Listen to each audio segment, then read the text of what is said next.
So, hello mga ka-Happy Life. Welcome po sa ating video ngayon. So, pag-uusapan natin ay tungkol sa paano ba tayo dapat magkaroon ng prinsipyo sa buhay or sa trabaho, sa bahay, or sa kapwa-tao. So, number one is dapat may honesty. Okay, so honesty, diba? Honesty yung katapatan, diba? Yun. Kailangan mo yun kasi hindi ka magkakaroon ng kaliwanagan or katiwasayan sa isip mo kapag yung sarili mo or ikaw mismo ay hindi honest sa sarili mo at sa ibang tao. Diba? So, number two is integrity. Okay, so, integrity is sino ka kapag walang nakatingin sa'yo. Diba? Sino ka? Who you are when no one is looking. Okay? So, honesty is kahit may nakakakita or wala, is still, yung honesty is nandun. Diba? Nakatatak yan. Pero yung integrity kasi yun, mag-a-apply lang yun kapag walang nakakakita sa'yo. Diba? So, sino ka ba kapag walang nakakakita sa'yo? Diba? So, kailangan bilang ikaw, kapag walang nakakakita is still yung honesty nandun. So, magkakonect silang dalawa, di ba? Magkakonect yung integrity and honesty. So, kapag may integridad ka,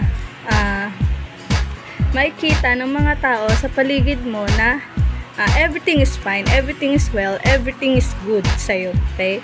So, kailangan mong magkaroon ng sensitivity, consciousness, and cautious sa lahat ng bagay.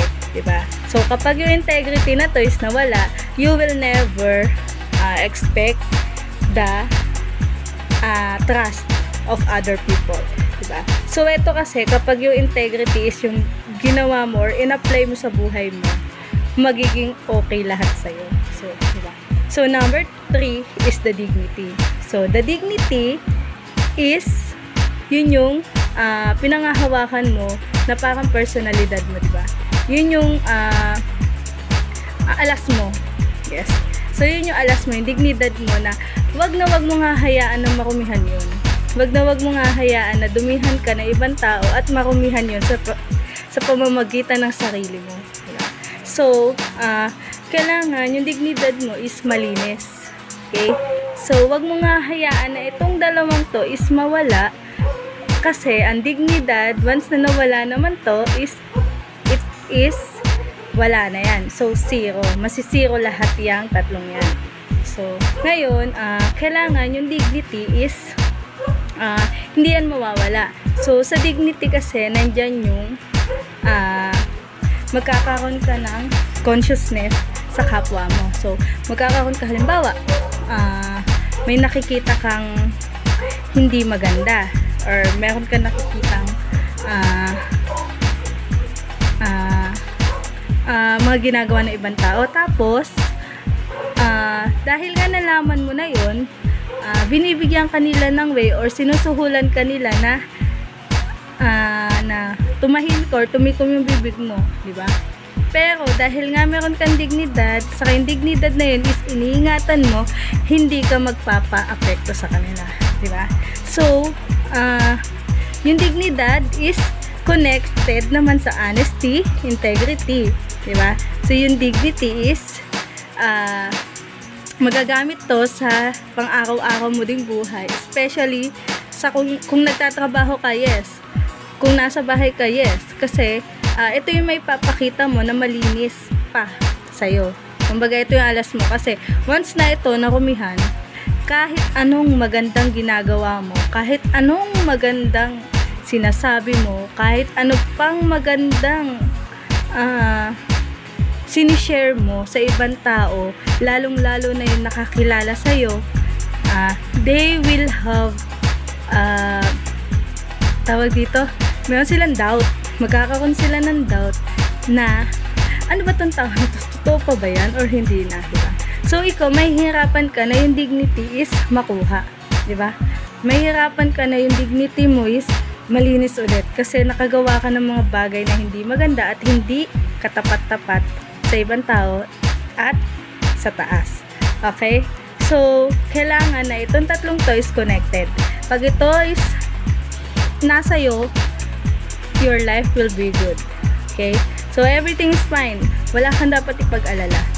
Kahit anong paninira nila sa'yo, kahit anong sabihin nila sa'yo hindi maganda, kahit anong ginagawa mo, at pag chichismisan ka, chismis talaga yan, or pag-usapan ka, you will not get collapse. Diba? So, kasi meron ka pinangahawakan na tatlong yan. Honestly, yung pagiging perfect is not really kailangan i-apply sa buhay natin kasi we are not perfect, di ba? We are not perfect individual. We are just a human na nagkakamali. So, once na nagkamali ka, halimbawa, pinag-uusapan ka na nila, di ba? So, dumating sa punto na pinag-uusapan ka nila sa bagay na alam mong may mali ka. So, doon mo ipapasok yung consciousness. Tama? Doon mo ipapasok yung consciousness and sensitivity. Kasi, kaya kanila ginaganon is may nakikita silang mali sa'yo. Diba? Nakikita. So, ang gagawin mo is tatamain mo na yun. Or aayusin mo unti-unti until maging okay lahat. Diba? So, once kasi na may makita sa'yong mali, especially kapag napunta ka sa kubol ng leon talaga, di ba?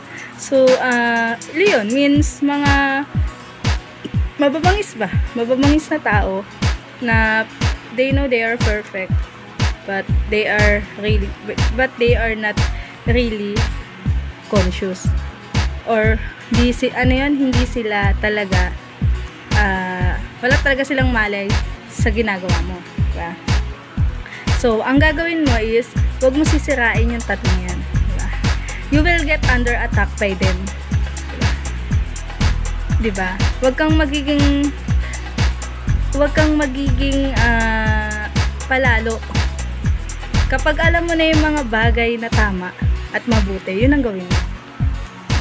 Kahit ayaw ka nila, it's okay. It's okay na ayaw ka nila. Kasi, hindi mo naman kailangan yung validation ng mga tao sa paligid mo, di ba? Ang kailangan mo na validation, hindi galing sa tao, kundi galing sa taas, sa Panginoon, or sa Diyos natin na may lalang, okay? So, ang validation nun is hindi galing sa tao. Always remember na hindi ka rin pwede nilang i-cancel. Cancel ka man nila, sa kanila lang yun. Pero ang Lord, hindi ka kakancelin yun, okay? So, be mindful, be cautious, be sensitive.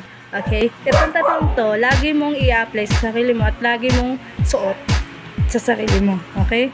So, be mindful. Huwag mong hahayaan na mahubad to.